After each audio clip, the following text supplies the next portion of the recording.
지키게 하셨나이다. 내 길을 굳게 정하사 주의 율례를 지키게 하소서. 아멘. 우리를 주의 길로 인도하시는 주님, 오늘도 우리를 주의 품으로 불러주심에 감사드립니다. 세상을 살면서 상하고 지친 우리를 품어주시고 주의 은혜로 치유되고 회복하게 하옵소서. 설 명절을 맞이하여 가족들이 함께 모일 때 따뜻하고 아늑한 시간으로 충만함을 누리게 하옵소서. 이 시간 받은 은혜를 기억하며 예배하기를 원합니다. 기쁨과 감사로 주님 받으시기에 합당한 예배하게 하옵소서. 이 한 주간도 우리에게 주시는 말씀을 따라 살게 하시고 주님의 뜻을 따라 주의 길을 걷게 하옵소서. 성령께서 오늘도 우리와 함께하여 주시기를 예수님 이름으로 기원하옵나이다. 아멘. 찬송가 25장을 찬송합시다.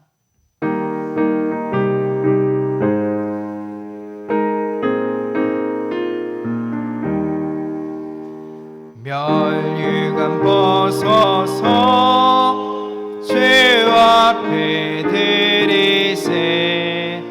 저 천사 기쁜 노래가 온 땅에 퍼지네. 내 원하 깨어서 죄 찬송하여라. 온 백성 죄를 속하신 만왕의 왕일세. 멸류관 벗어서 죄 앞에 드리세. 그 손과 몸의 상처가 영광증 빛나네. 하늘의 천사도 그 영광 보고서 고난의 신비 알고자 내름 모아도다. 멸류관 벗어서 죄 앞에 드리세. 온 세상 전쟁 그치고 참 평화 오겠네. 죄보자 앞에서 온 백성 엎드려 계할 양 없는 영광에 내 찬송합니다.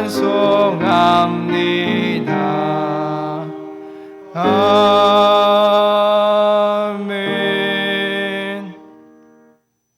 교동문 52번 시편 119편의 말씀을 교독합시다. 청년이 무엇으로 그의 행실을 깨끗하게 하리이까? 주의 말씀만 지킬 따름이니이다.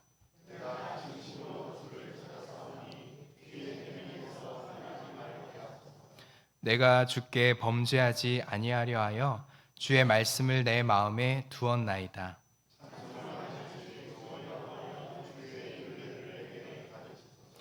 내가 주의 법도들을 작은 소리로 읊조리며 주의 길들에 주의하며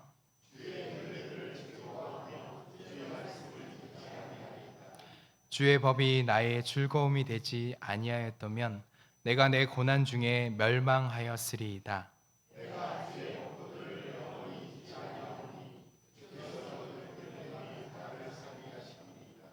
나는 주의 것이오니 나를 구원하소서. 내가 주의 법도들만을 찾았나이다.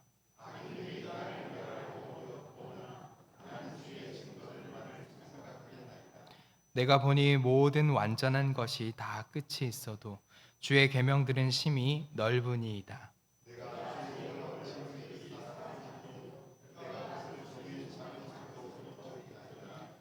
아멘. 사도신경으로 우리의 신앙을 고백합니다.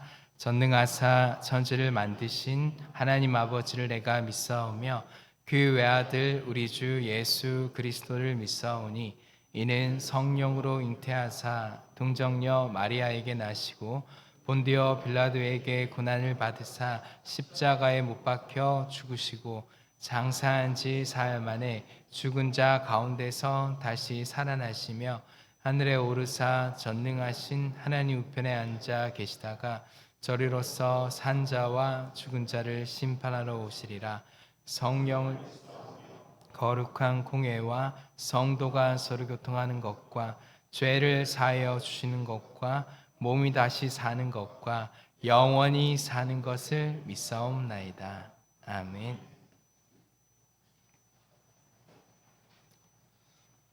다 함께 찬송가 89장을 찬송합니다.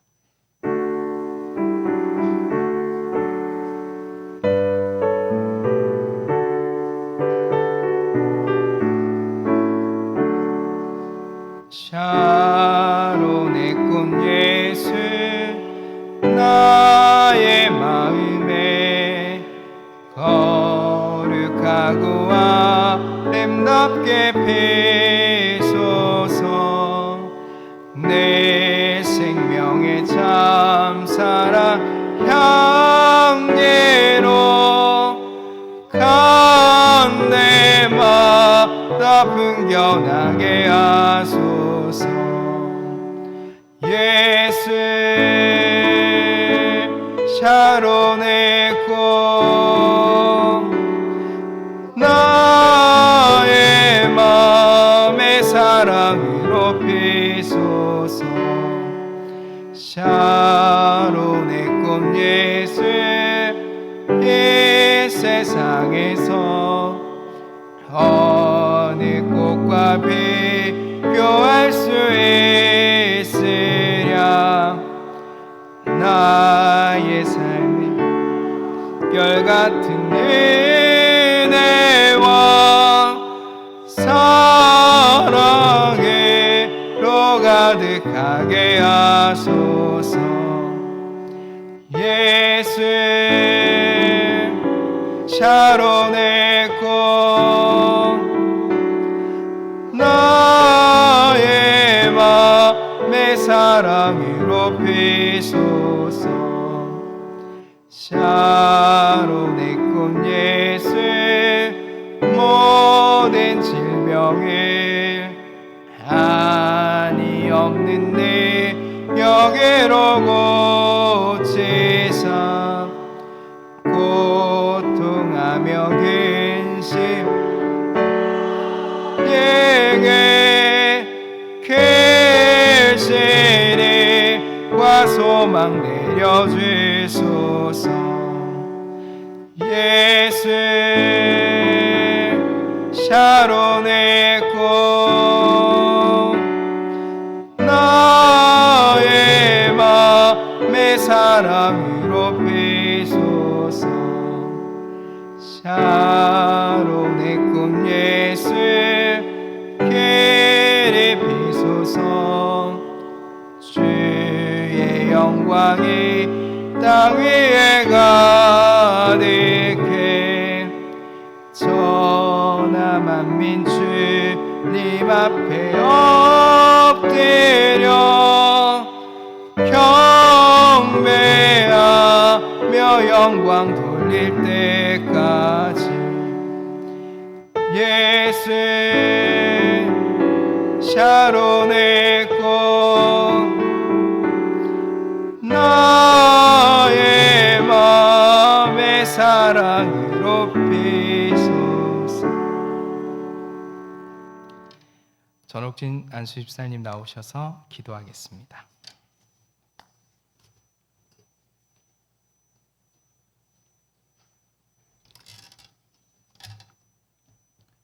사랑의 주님, 한 주간도 세상 속에서 지켜주시고 주일을 맞이하여 주의 전에 모여 예배할 수 있게 은혜 주심에 감사를 드립니다. 오늘 예배를 통해 새해에 다짐했던 첫 마음을 회복시켜 주시어 빠르게 지나가는 시간 속에서도 우리를 안전하게 지켜주시고 보호해 주시는 주님이 계심을 기억하게 하시고 주님이 시간의 주인이 주님이심을 고백하게 하시어 세상 것들에 빠져 주님이 주신 이 시간과 생명을 낭비하지 않도록 우리의 마음과 생각을 붙잡아 주시길 원합니다. 이번 주는 민족의 고유 명절 설 명절 기간입니다.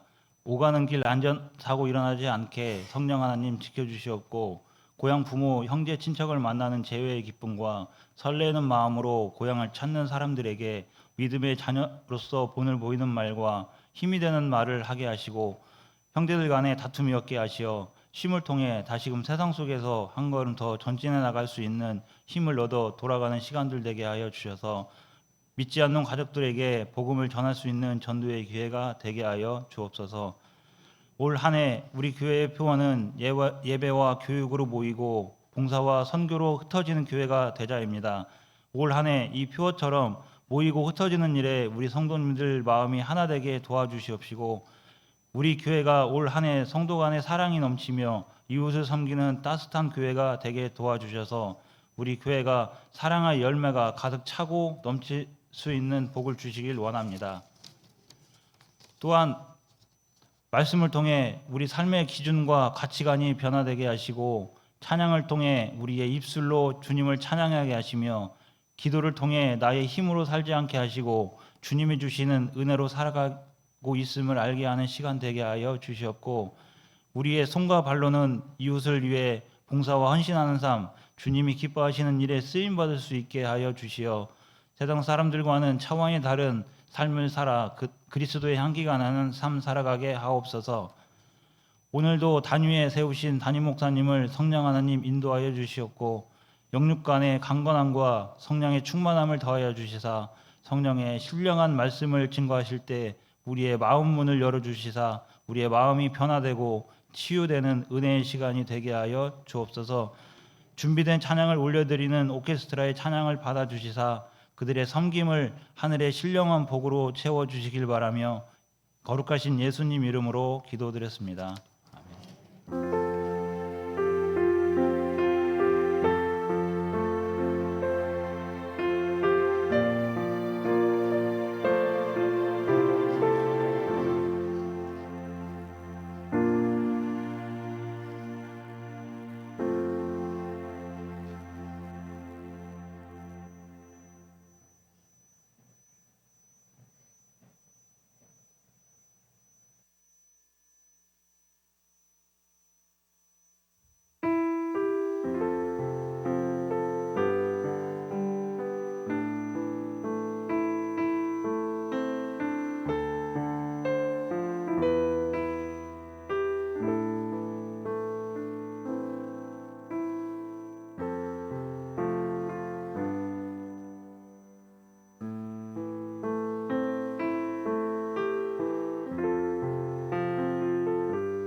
교회 소식 알려드립니다. 오늘은 주연절 6번째 주일입니다. 설 명절을 통하여 가족들과 함께 경험한 기쁨이 여러분의 삶 속에 계속되시길 원하며 예배에 오신 여러분들을 환영합니다. 오늘 오후 예배는 설 명절 관계로 가정에서 모이시길 바랍니다. 예배 순서지는 입구에 준비되어져 있습니다. 이번 주 수요일은 사순절이 시작이 되는 성회의 수요일입니다. 죄의 수요일이라고도 부르는데 교회는 이때 자신의 죄를 고백하고 용서를 구하는 시간을 갖습니다. 죄를 멀리하며 경건한 삶을 훈련합니다. 성회 수요일에 사순절을 여는 참회와 회개의 예배를 통하여 경건한 삶을 훈련할 수 있기를 원합니다. 다음 주 오후 예배는 재직 세미나로 모입니다. 2024년 한 해 재직으로 부르신 하나님의 뜻을 기억하며 사명을 다시 한번 확인하는 시간입니다. 강사는 군산 옥구교회를 담임하시는 이도규 목사님입니다. 기도로 준비할 수 있기를 바랍니다. 교회학교 겨울 행사 안내입니다. 아동부 겨울 성경학교는 2월 18일 주일, 25일 주일, 3월 3일 주일 2층 소예배실에서 진행이 됩니다. 청소년부 겨울 수련회는 2월 16일 금요일부터 17일 토요일 1박 2일로 한신대학교 신학대학원에서 진행이 됩니다. 일정을 보시고 기도해 주시기를 바랍니다. 태국에 건축되는 소팔루앙 교회를 위해 기도해 주십시오. 기도 제목은 아래와 같습니다. 건축이 안전하게 진행될 수 있도록, 건축을 통하여 소팔루앙 교회가 놀라운 부흥을 경험하도록, 기도와 헌신하는 우리 교회와 성도들에게 선교적 열망이 넘칠 수 있기를 위하여 이를 놓고 같이 기도해 주시길 바랍니다. 남신도회와 여신도회 원래에는 설 명절 관계로 다음 주일에 하도록 하겠습니다. 성경책 표지를 교체하기 원하시는 분들은 사무실로 신청해 주시기를 바랍니다. 작년 주보를 모으신 분들은 제본할 수 있도록 사무실로 제출해 주시기 바랍니다. 다음 주 식당 설거지 봉사는 21 공동체에서 합니다. 교우 소식 안내입니다. 2월 5일 소천하신 고 이윤순 권사님 장례를 잘 마쳤습니다. 기도와 문상해 주신 모든 분들께 감사를 드립니다. 관련해서 고 이윤순 권사님 가족들이 떡을 대접합니다. 나가시면서 하나씩 받아갈 수 있기를 바랍니다. 이번 주 생일 받으신 분들입니다. 오은주 권사님, 김진숙 권사님, 이금순 집사님, 김규태 장로님, 이명숙 성도님, 박옥희 권사님, 최희 권사님, 우리 박수로 축하합시다. 다 함께 찬송가 413장 부르며 봉헌하도록 합니다.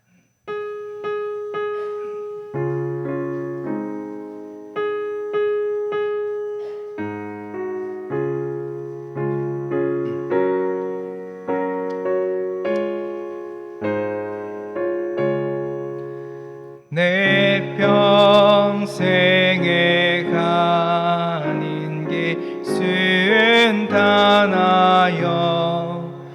내 잔잔한 강 같은지 긴 풍파로움을 섞고 어렵든지 나의 영혼은 내 편하다. 내 영혼 평안해. 내 영혼 평안해. 저 마귀는 우리를 삼키려고 입 벌리고 날려와도 주 예수는 우리의 대장되니 끝내 싸워서 이기리라. 내 영혼 평안해. 내 영혼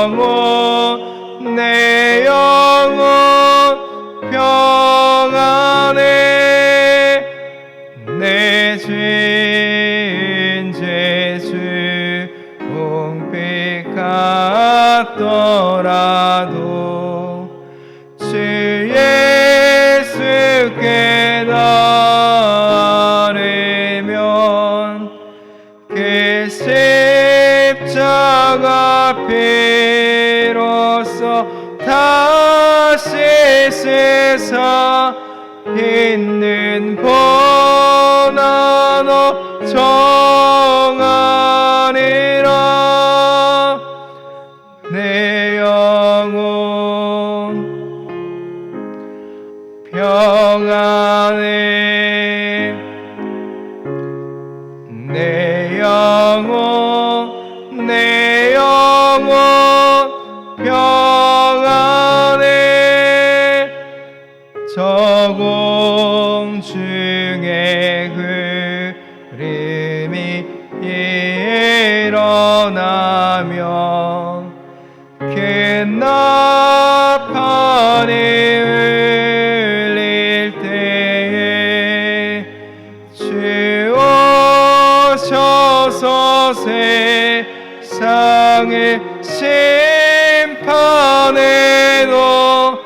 나의 영혼이 겁없으니. 내 영혼 평안해. 내 영혼 평안해.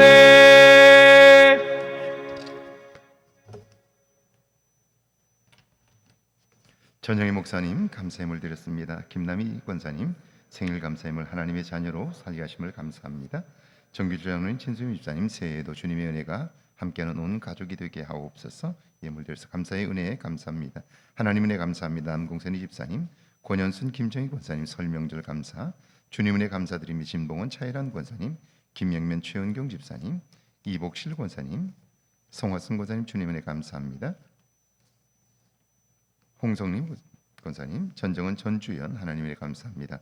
김철호 김영자 권사님, 이보규 김옥성 권사님, 김수님 구정 감사의 물, 윤순자 권사님 즐거운 명절 보내게 됨을 감사합니다. 서영애 집사님, 김선욱 집사님 명절 잘 보내게 주심을 감사합니다. 고구자 집사님 하나님 은혜 감사합니다. 김영민 최은경 집사님, 정애자 주님 은혜 감사합니다. 무명으로 1,000번 제물 드렸습니다. 기도합니다. 주님, 이 땅을 사는 동안 주의 은혜를 알게 하시고 주의 도우심을 쫓아 살도록 우리를 인도하시니 감사합니다. 날마다 우리의 눈을 밝히사 주께서 행하시는 일들을 보게 하시고 주님으로 인하여 기뻐하는 저희들 되게 하옵소서. 그래 이 세상에 어떤 것도 우리의 기쁨을 빼앗을 수 없으며 주의 손길을 막을 수 없는 주의 강력한 은혜가 우리의 삶 가운데 임하게 하옵소서.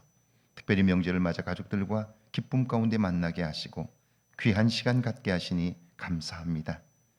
흩어졌던 형제들, 가족들, 자녀들을 위하여 기도하게 하셨고 건강하게 하나님 행하신 일들을 보며 기뻐하게 하신 것 감사합니다. 평생을 사는 동안 그 은혜 안에 살게 하옵소서. 10의 1조와 주정 예물과 주일 예물을 드립니다. 감사하는 마음으로 드리는 예물과 1,000번째 예물을 받아 주옵소서. 그곳에 담긴 우리의 마음들이 복되게 하셔서 평생을 사는 동안 부족함이 없게 하옵소서. 넘치는 은혜 안에 사는 기쁨이 가득하게 하셔서 하나님의 영광을 나타내게 하옵소서. 예수님의 이름으로 축복하며 기도하옵나이다. 아멘.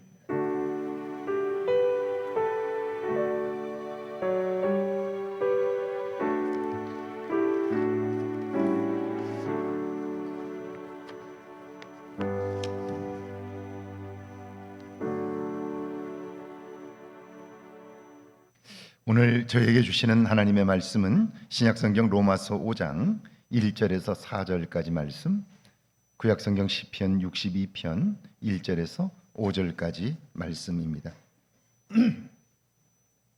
먼저 우리 로마서 5장 1절에서 4절까지 말씀 한 목소리로 함께 봉독합니다. 로마서 5장 1절에서 4절까지 말씀입니다. 함께 봉독합니다.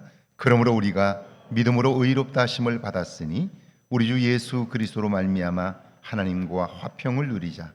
또한 그로 말미암아 우리가 믿음으로 서 있는 이 은혜에 들어감을 얻었으며 하나님의 영광을 바라고 즐거워하느니라. 다만 이뿐 아니라 우리가 환난 중에도 즐거워하나니 이는 환난은 인내를, 인내는 연단을, 연단은 소망을 이루는 줄 알미로다. 아멘. 시편 62편 1절에서 5절까지 말씀입니다. 시편 62편 1절에서 5절까지 말씀 함께 봉독합니다. 나의 영혼이 잠잠히 하나님만 바라며 나의 구원이 그에게서 나오는도다. 오직 그만이 나의 반석이시요 나의 구원이시요 나의 요새이시니 내가 크게 흔들리지 아니하리로다. 넘어지는 담과 흔들리는 울타리 같이 사람을 죽이려고 너희가 일제히 공격하기를 언제까지 하렸느냐. 그들이 그의 높은 자리에서 떨어뜨리기만 꾀하고 거짓을 즐겨하니 입으로는 축복이요 속으로는 저주로다. 나의 영혼아 잠잠히 하나님만 바라라. 무릇 나의 소망이 그로부터 나오는도다. 아멘. 하나님의 말씀입니다. 할렐루야. 이번 한 주간에도 하나님의 은혜와 사랑이 여러분과 여러분의 가정에 넘치기를 주의 이름으로 축원합니다. 축원합니다. 명절 잘 보내고 계시죠? 네네. 이번 명절에도 여러분의 가정에, 여러분의 일터에 복된 일들이 가득하기를 주의 이름으로 축원합니다. 연탄길이라는 글로 400만 독자를 울린 이철환님의 동화 중에 정말 계속해서 묵상해도 아깝지 않은 참 소중한 이야기가 있습니다. 이런 이야기입니다. 눈이 내리는 날 팬다 한 마리가 열흘 동안 굶고도 나무 위에서 내려오려고 하지를 않습니다. 그러니까 지나가는 동물들마다 한마디씩 합니다. 먹을 게 천진데 왜 저렇게 굶고 있는 거야? 정신이 이상한 건 아니야? 올라가긴 했는데 무서워서 못 내려오나 봐. 그럴 거면 올라가지나 말지. 바보 같기는. 아니 실현당했나? 안 됐네. 파란 나비도 어이없어 하면서 토끼에게 묻습니다. 나는 팬다를 이해할 수가 없어. 왜 며칠씩 굶으면서도 나무에만 있지? 그때 토끼가 나비에게 이렇게 얘기를 해줍니다. 그쪽 상황도 모르면서 함부로 이야기하지 마. 그리고 토끼는요, 팬다가 그렇게 굶으면서도 나무 위에 있을 수밖에 없는 이야기를 해줍니다. 숲속 동굴에 어미 팬다와 아기 팬다가 살고 있었습니다. 어미는 새끼를 위해 먹이를 구하러 나가야 하는데 그럴 수가 없습니다. 왜냐하면 먹이를 구하러 나가는 순간 하얀 눈에 찍힌 발자국을 보고 사냥꾼이 들어옵니다. 그래서 새끼를 잡아가는 거예요. 그러니까 엄마 팬다는 끊임없이 눈이 그치기만을 기다리는 거예요. 그런데 눈은 그칠 생각도 하지 않고요. 결국 굶고 있는 새끼를 위해서 엄마가 나무에서 내려왔습니다. 재빨리 먹이를 구해 돌아왔는데 예상했던 대로 사람들의 발자국이 있습니다. 놀란 어미가 나무로 올라가 보니까 새끼 팬다는 온데간데 없이 사라졌습니다. 눈 위에 찍힌 자기 발자국 때문에 새끼 팬다를 잃어버린 어미는 눈만 내리면 발자국이 남겨지는 게 두렵습니다. 그리고 배고픔도 잊은 채 나무에만 있는 거예요. 여러분, 이게 팬다의 이야기일까요? 이것은 우리의 이야기입니다. 우리는 너무나 쉽게 저 사람은 이해가 안 돼. 왜 저러는지 모르겠어. 그렇게 판단합니다. 그런데 아세요? 그렇게 다른 사람을 판단할 때 그게 상대방에게는 커다란 상처가 될 수 있다는 거예요. 그러면 사람을 잃게 되는 거죠. 특별히 그리스도인들에게 그렇게 해서는 안 되는 이유가 있는데요. 다른 사람을 판단하다 보면 나도 모르는 사이에 내가 하나님의 일까지도 판단하게 되는 거예요. 제가 한번 물어볼게요. 요셉이 형들에 의해 애굽에 노예로 팔려갔습니다. 여러분, 이것이 나쁜 일일까요? 좋은 일일까요? 사랑받는 아들에서 노예가 되는 거니까 나쁜 일이라고 생각하시죠? 억울하게 그런 일을 당했으니까 분통 터지는 일이라고 생각지 않습니까? 그런데 하나님은 요셉을 애굽의 총리로 세우고 싶으십니다. 그런데 그냥 가라면 가겠습니까? 그러니까 형제들의 미운 마음을 사용하신 거죠. 이걸 볼 수 없다면 하나님이 놀라운 일을 행하셔도 우리는 거절합니다. 시험에 들고요. 그래서 하나님을 원망합니다. 하나님과의 평화가 깨어지는 거죠. 하나님과 함께 평화를 이루기 어려운 거예요.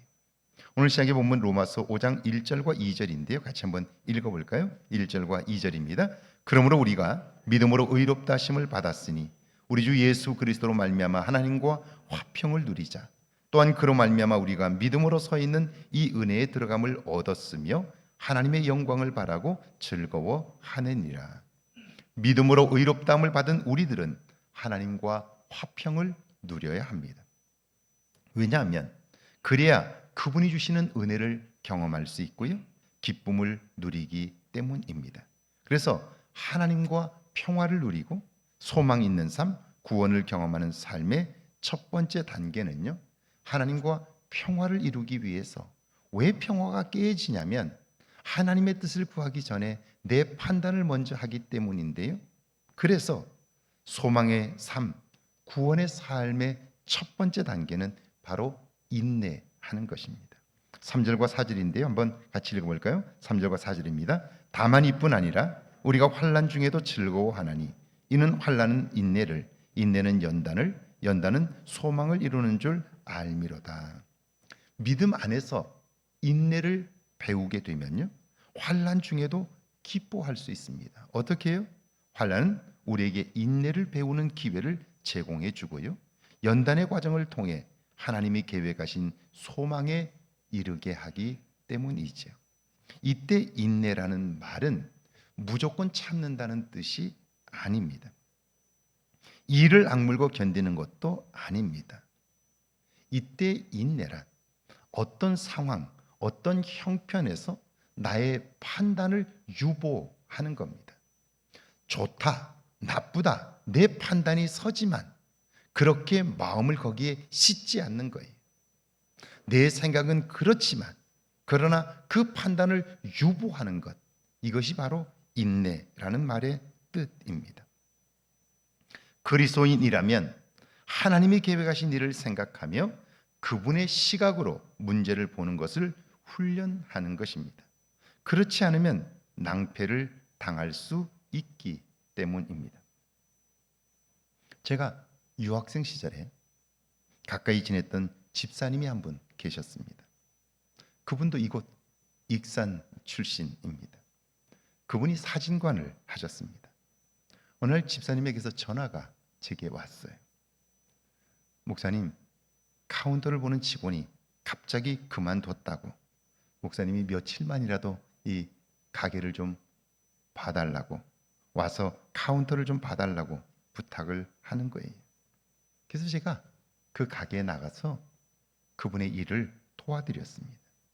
한 2달쯤 지났는데 아침에 출근해 보니까 집사님의 얼굴이 안색이 별로 좋지를 않습니다. 저를 대하는 게 예전 같지 않은 거예요. 2 사람이 가게에서 일을 하는데 그 집사님이 저를 대하는 태도가 그러니까 굉장히 불편하죠. 안 좋은 거예요. 그래도 저는 제가 할 일을 하고 있는데요, 집사님이 저를 보자는 거예요. 이야기인즉슨 지난달 전화요금이 나왔는데 한국으로 온 국제전화요금이 엄청나게 나왔다는 거예요. 그러면서 왜 허락도 없이 전화를 썼느냐고 다그치는 거예요. 그런데 저는 전화를 쓴 적이 없습니다. 그럼에도 집사님 입장에서 보면 2 사람이 있는데 본인이 안 했으니까 제가 했다고 확신한 거죠. 그래서 제가 왜 전화요금이 많이 나왔을까 곰곰이 생각을 해보니까 서울에서 목회하는 동생분이 LA를 방문하셨어요. 가게에 오셔서 며칠을 지내셨는데요. 그때 그분이 한국에다 전화를 계속하시는 걸 생각했어요. 그 말씀을 드렸더니 그분 입장이 난처해지셨습니다. 제 입장에서는 도와달라고 해서 갔는데 이런 일을 당했으니까 불쾌하지요. 당장이라도 그만두고 싶습니다. 그런데 아닙니다. 저도 그런 실수를 할 수 있잖아요. 나도 그런 실수를 할 수 있다고 생각하면 그게 이해가 되고 용납될 수 있는 거죠. 그래서 아무렇지 않게 넘겼는데요. 불과 얼마 후에 그 부인 집사님이 암으로 쓰러지셨어요. 병원에 입원하는 바람에 집사님은 그 부인 병간호 때문에 가게에 나오질 못했어요. 가게를 제가 혼자 운영하게 되었습니다. 6개월을 넘게 제가 운영을 했습니다. 집사님이 얼마나 고마워했는지 모릅니다. 만약 그때 제가 그만뒀더라면 가게는 아마 문을 닫았을 겁니다. 환난은 인내를, 어렵고 힘든 시기에 인내를 배우면 판단하고 감정에 따라 행동하는 일을 멈추는 훈련을 하면요, 환난은 놀라운 하나님의 계획을 배우는 기회가 됩니다. 그런데 이것이 말처럼 쉽지는 않습니다. 한두 번 한다고 되는 게 아닙니다. 그래서 성경은 인내를 훈련하라고 말씀합니다. 정확히 말하면 하나님은 우리를 인내하도록 훈련해 가십니다. 인내를 통해서만 연단의 때를 통과할 수 있기 때문이죠. 그렇다면 연단이라는 말의 뜻이 무슨 의미일까요? 쇠가 쇠를 강하게 하듯 무조건 견디는 걸까요? 그런 것 아닙니다. 연단이라는 헬라 말은 시험한다는 뜻입니다. 주기적으로 시험을 봐서 합격과 불합격을 판단한다는 뜻입니다. 그러니까 하나님은요, 믿음의 사람들에게 환난을 주시고 그때 인내함을 훈련하게 하십니다. 거기서 끝나는 것이 아니라 인내를 잘 통과했는지 하나님은 주기적으로 시험을 보신다 하는 겁니다. 그러고 보니까 출애굽 사건의 곳곳에 환난의 때가 있었던 것은 우연이 아닙니다. 애굽에서 나온 이스라엘 백성들 얼마나 좋았을까요? 이젠 더 이상 그들을 괴롭히는 사람들이 없습니다. 매일매일 고역스럽던 중노동을 하지 않아도 됩니다. 그러니까 살맛이 나는 거죠. 너무 좋습니다. 그런데 여러분, 그렇다고 해서 더 이상 문제가 없을까요? 그 기쁨이 얼마나 오래 갈까요? 절대적인 하나님의 은혜로 애굽에서 나온 이스라엘 백성들, 그들에게는 감동이 있습니다.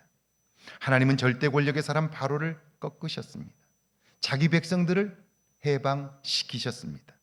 그뿐 아니라 숲곳에 이르기까지 낮에는 구름 기둥, 밤에는 불 기둥으로 인도하셨습니다. 이 정도를 경험했다면 그 백성이 하나님을 신뢰하지 않겠습니까? 문제를 만나도 하나님께 도움을 구함으로 이겨낼 수 있지 않을까요? 하나님도 그걸 알고 싶으십니다. 그들은 에담이라는 곳에서 홍해를 만납니다. 그 강은 깊어서 그냥 건널 수 없습니다. 돌아갈 길도 없습니다. 그런데 이게 웬일입니까? 이스라엘 백성들을 내보낸 바로가 후회하며 전차를 이끌고 추격해 옵니다. 앞으로 갈 수도 없고 뒤로 돌아갈 수도 없습니다. 살 수 있는 방법이 없으니까 그럼 죽는 거죠? 모두가 그렇게 판단하니까 그때 그들이 할 수 있는 일이 뭡니까? 그것은 불평하는 거죠. 원망하는 거예요. 자, 하나님은 이 홍해를 통하여 지금까지 내가 너희들에게 은혜를 베풀어 주었고 이제 너희가 그 은혜를 통하여 인내하는 것, 나를 신뢰하는 것을 얼마나 훈련했는가를 알아보고 싶어 하셨습니다. 내게는 방법이 없어도 하나님께 방법이 있음을 믿고 그때에도 하나님의 도움을 구하는 나에 대한 신뢰가 있는지 그걸 알고 싶으신 거예요. 여러분, 신앙생활이란 결국 하나님과의 이 신뢰를 쌓아가는 거예요. 교회를 다니는 게 아니고요. 교회를 출입한다고 해서 하나님과의 이 신뢰가 쌓이는 게 아닙니다. 직분이 올라간다고 해서 결코 하나님과의 신뢰가 돈독해지는 것은 아닙니다. 그런데 우리는 얼마나 신앙생활을 오래 했느냐, 직분이 뭐냐, 이런 걸로 그 사람의 믿음을 판단하려고 해요. 하나님은 이 인내를 훈련하고 하나님과의 신뢰를 통과한 사람들을 통해서 하나님의 새로운 역사를 이루신다 하는 거예요. 홍해 앞에 선 이스라엘 백성들, 애굽에서 지금까지 나오며 하나님이 행하신 놀라운 구원의 역사들을 보며 하나님을 신뢰했어야 합니다. 마음을 온전히 그분에게 드리고 그분이 내 안에 주인 되어 사는 삶, 이 삶을 그는 훈련했어야 하는 거죠. 그래야 문제를 만나고 내가 볼 때 더 이상 방법이 없는 그때에도 하나님이 도와주시면 된다고 말할 수 있고요. 그러면 하나님이 하시는 일을 보며 기뻐할 수 있게 되는데, 홍해 앞에 선 이스라엘 백성들, 그들은 그 테스트에 불합격한 거죠. 홍해를 건넌 이스라엘 백성들, 하나님이 그 정도일 줄 몰랐어요. 홍해를 갈라 그들을 건너게 하셨고요. 그들이 두려워하던 바로의 군대, 그 전차 부대는 그 바다 가운데 쳐넣었습니다. 얼마나 통쾌합니까? 속이 다 시원하죠? 그러니까 그 발걸음이 얼마나 가벼운지 모릅니다. 그렇다고 해서 그 문제가 다 해결되었나요? 그 길은 광야 길입니다. 사막입니다. 강렬한 태양 아래서 행군을 하니까 목이 마릅니다. 갈증으로 죽게 되었습니다. 그때 그들이 오아시스를 만났어요. 얼마나 기뻤을까요? 백성들이 벌컥벌컥 물을 들이켰는데 삼킬 수가 없습니다. 왜요? 그 물은 단물이 아니고 쓴물이었습니다. 자기들의 기대가 무너진 거죠. 이때 그들이 어떻게 반응할까요? 하나님도 그걸 알고 싶어서 마라의 쓴물을 준비하셨습니다. 연단이지요. 그때 그들은 쓴물을 단물로 바꾸실 하나님께 도움을 구하는 것이 아니라 또다시 모세를 원망합니다. 또 실패했지요. 불합격했습니다. 이 정도면 하나님이 그만두실 만한데 그렇지 않습니다. 만나와 메추라기, 르비딤의 생수, 아말렉과의 전쟁, 12명의 정탐꾼 보고, 시내산 10계명 등 무려 40년간 하나님은 그 백성을 향한 연단을 멈추지 않았습니다. 왜요? 이것을 통과하지 못하면 하나님이 하실 일들을 볼 수 없습니다. 누릴 수 없어요. 소망 없는 삶, 구원의 삶에서 멀어진 삶을 살아 불평과 원망으로 인생을 낭비할 수밖에 없기 때문입니다. 오늘 저는 이 말씀을 묵상하다가 이런 생각이 들었습니다. 여러분은 이 출애굽기를 읽으면서 혹시 이런 도전과 경계심을 가지십니까? 애굽에서 나온 이스라엘 백성들 무려 장정만 60만이었습니다. 60만 명이 애굽에서 나왔습니다. 그런데 그 광야를 통과하고 하나님이 약속한 땅 가나안에 들어간 사람은 그 출애굽 1세대 중에는 2명밖에 없습니다. 이걸 보고 사람들은 하나님의 구원을 경험하며 사는 사람은 정말 쉽지 않다, 어렵다, 불가능하다 그렇게 생각할 수 있는데 그것 아닙니다. 하나님이 하시면 능히 가능합니다. 그런데 사람은 자기의 한계를 넘어서는 일이 이처럼 쉽지 않다는 거예요. 자기를 포기하는 일, 자기를 초월하여 하나님이 나를 통하여 이루실 일들을 경험하며 사는 일이 결코 쉽지 않다는 거예요. 이것은 신앙생활을 하면서 우리가 긴장감을 가져야 한다는 이야기입니다. 오늘 우리가 얼마나 많은 시간을 교회 안에서 보냅니까? 얼마나 많은 열정을, 얼마나 많은 물질을 하나님 앞에 드리며 살아가고 있습니까? 내 인생의 상당 부분을 하나님을 믿는다고 하는데 그 열매가 없다면 여러분 얼마나 안타까운 일입니까? 하나님은 결코 우리의 인생을 낭비하는 일을 허락지 않으십니다. 그래서 연단하셔요. 우리에게 주어진 그 구원과 은혜를 누리며 살 수 있는지 알고 싶어 하셔요. 이걸 통과해야 그때부터 우리의 삶에는 자유함이 있고요, 온전할 수 있는 거죠. 저는 목회를 하는 동안 참 많은 사람들을 만났습니다.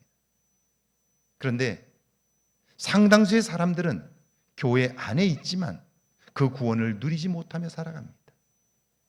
하나님이 주신 은혜를 온전히 누리지 못하고 살아 여전히 자기의 한계 안에서 살아감을 보게 됩니다. 결국 그렇게 살면 인생의 끝에서 후회만 남을 수밖에 없습니다.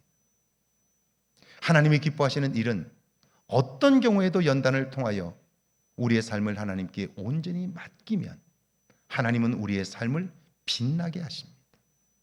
우리가 상상치 못했던 길을 가게 하시는 거죠. 모 그룹의 회장님이 중환자실에서 수술을 받게 되었습니다. 마취하기 전에 회장님이 수술을 집도하는 의사에게 말합니다. 선생님, 나는 이 세상의 모든 것을 남부럽지 않게 가지고 있습니다. 나는 이 세상 그 누구보다 지금까지 열심히 살았고, 그리고 나는 엄청난 재물도 가지고 있습니다.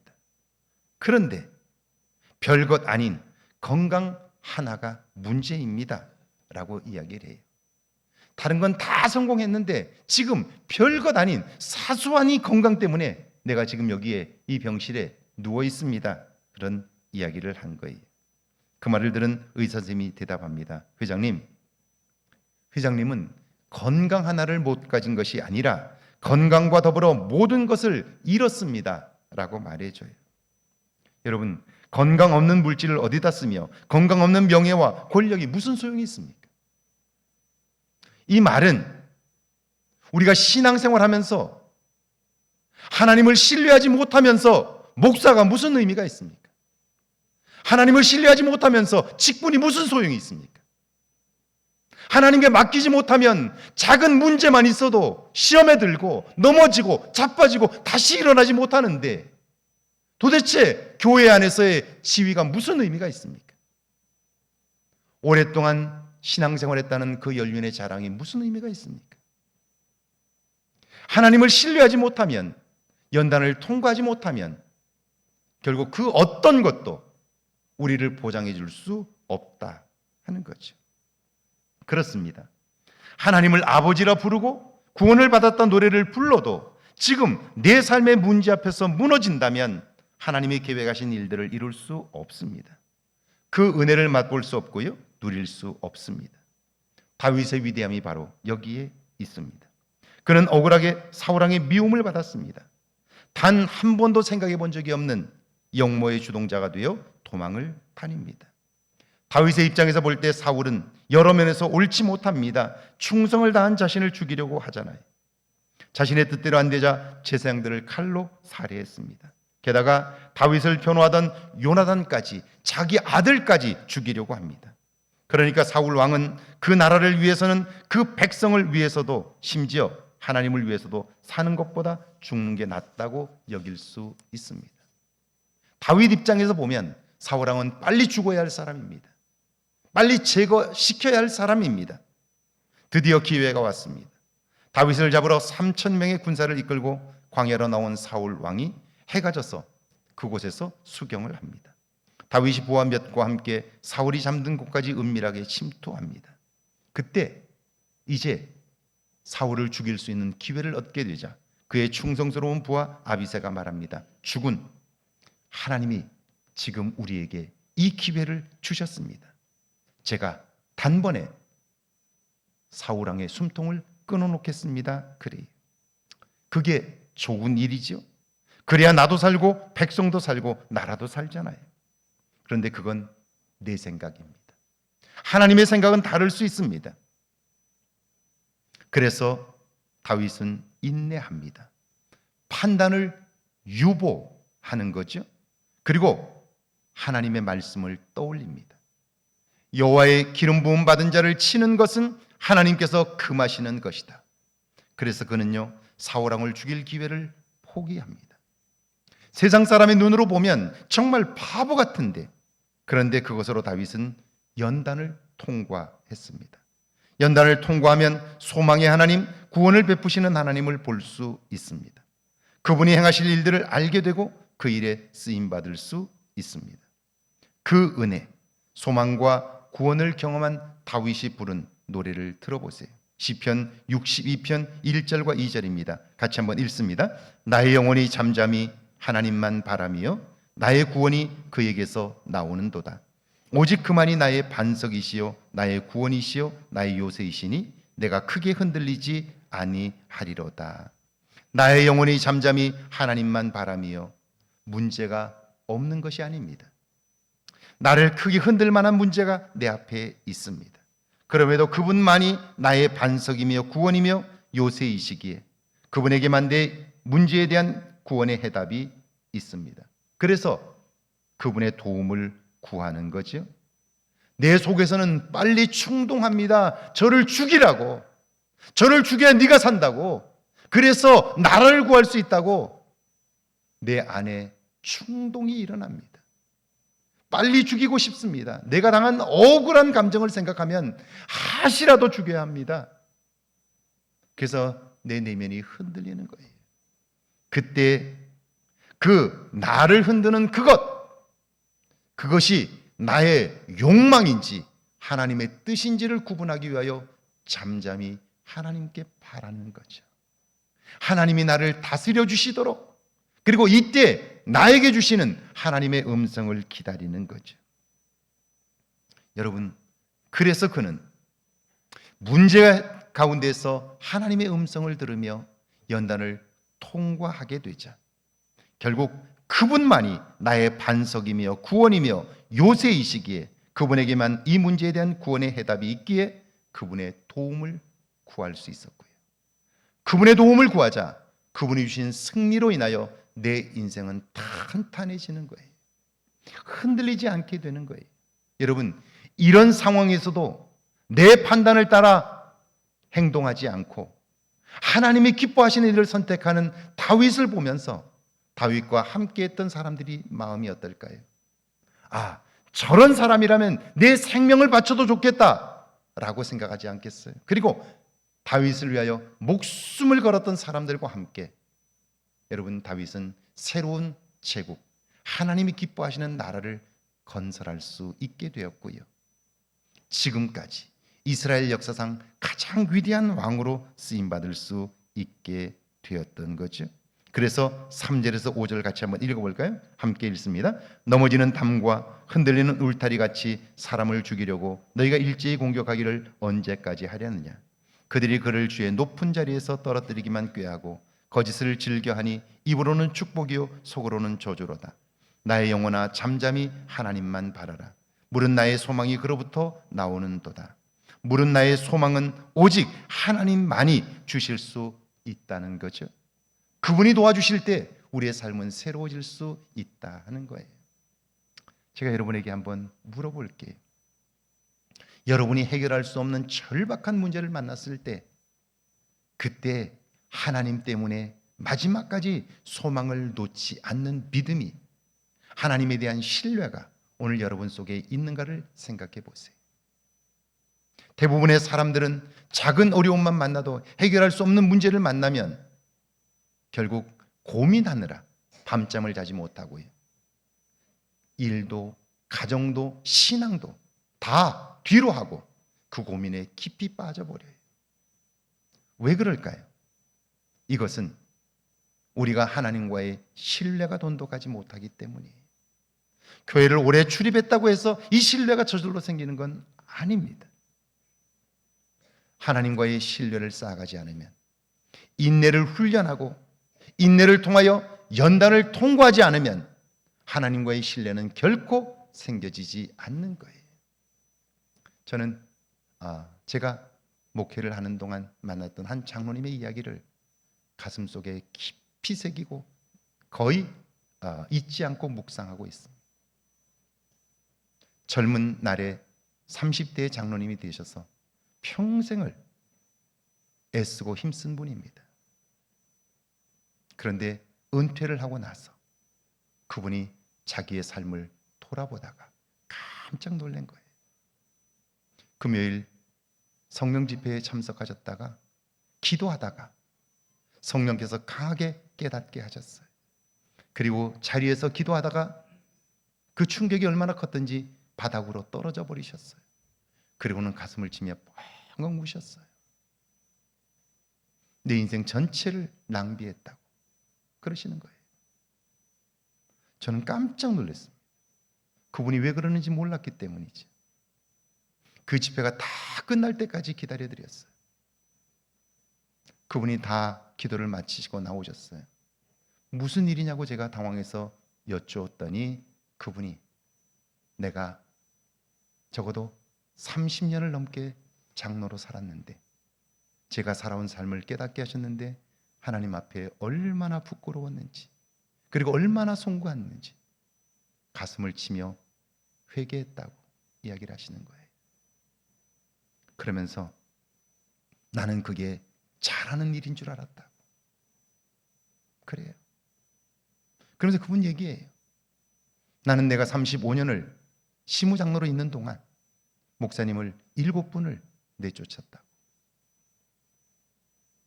나는 교회를 위해서 잘한다고 한 일인데 그런데 돌아보니까 이렇게 되었다고. 그러면서 어떻게 하면 좋으냐고. 그래요. 가슴을 치며 울면서 그러세요. 그래서 제가 웃으면서 그랬어요. 장로님이 하신 일은 장로님이 하신 일이고 하나님은 그 일을 통해서 그 목사님들을 더 연단하시고 새롭게 하셨다고.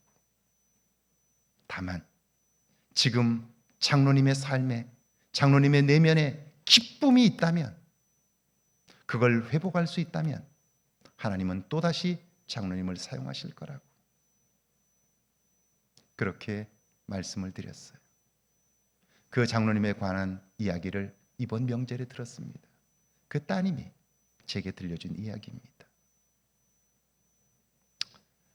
사위 중에 딸 중에 교회가 갈등으로 인해서 어려움이 있을 때 막내딸은 그때 교회를 떠나서 지금까지 교회를 다니지 않습니다.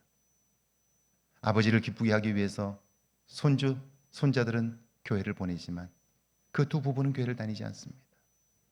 그런데 그 장로님은 그때 나는 옳다고 했던 그 일 때문에 내 아이가 지금도 신앙생활을 못한다는 것 때문에 가슴을 치며 매일 단 하루도 그 자녀를 향한 기도를 멈추지 않고 있다는 이야기였습니다. 여러분, 인내를 통과하지 못한 믿음, 인내를 통과하지 못한 신앙, 연단을 통과하지 못한 신앙은 결코 하나님의 구원을 누릴 수가 없다는 거죠. 사랑하는 여러분, 소망은 거저 생기는 것이 아니라 인내와 연단을 통과한 자에게 주시는 하나님의 선물입니다. 소망을 가진 사람은 어떤 경우에도 근심하거나 두려워하지 않습니다. 결코 흔들리지 않습니다. 하나님의 도움을 믿기 때문이죠. 이런 소망을 가진 사람들이 경험하는 영적인 세계가 바로 구원입니다. 자신의 한계를 넘게 되고요, 놀라운 일들을 이루게 되는 거죠. 이런 소망을 통한 구원이 저와 여러분의 삶 가운데 넘치기를 주의 이름으로 축원합니다. 찬양하고 기도합니다.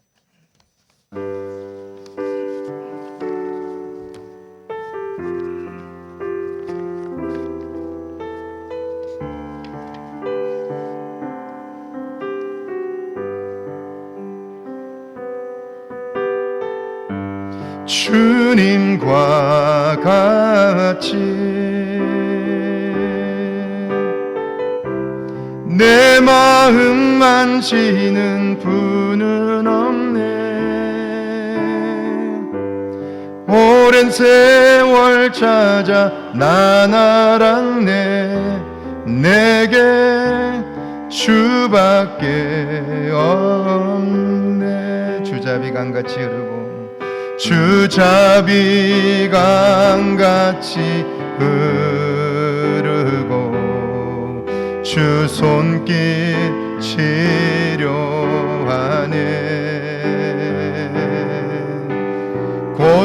고통받는 자녀 품으시니 주밖에 없네. 주님과 같이 내 마음 만지는 분은 없네. 오랜 세월 찾아 난 알았네.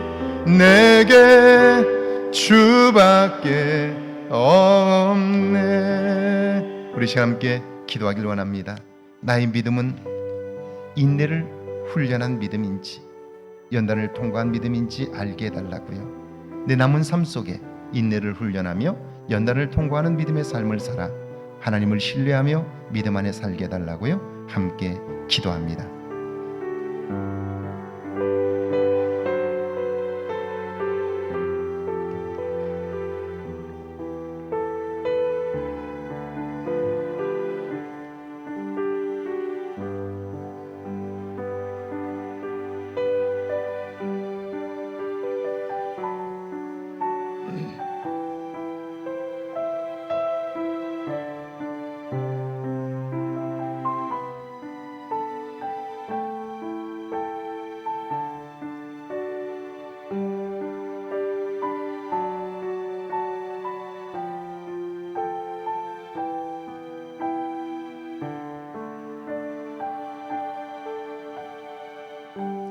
주님, 이렇게 좋은 교회, 이렇게 좋은 성도들과 함께 믿음 안에 살게 하시니 감사합니다.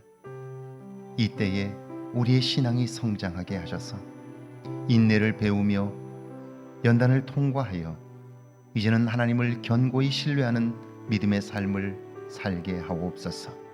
그래야 소망과 구원을 경험하는 삶을 살아 어떤 경우에도 우리를 통하여 영광을 받으실 하나님을 보게 하옵소서.